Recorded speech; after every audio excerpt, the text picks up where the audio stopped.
Ito ay tanong ni Kayusful Ras sa aking TikTok.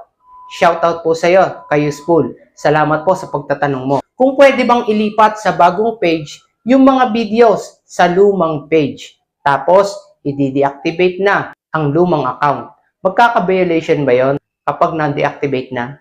Ito po ang sagot, Kayusful. Suggest ko kung may copy ka naman ng lahat ng video, i-delete mo muna sa lumang account or page ang mga content.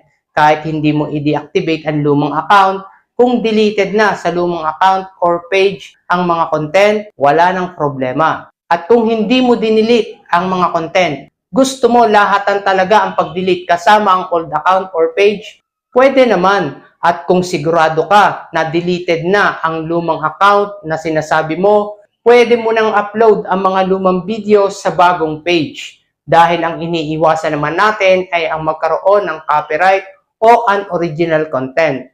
Uulitin ko, Kayusful. Siguraduhin mo na deleted na ang old account at mga post mo doon bago mo i-upload sa bagong page para walang ma-detect ang system na duplicate ang content na maaaring pagmula ng violation.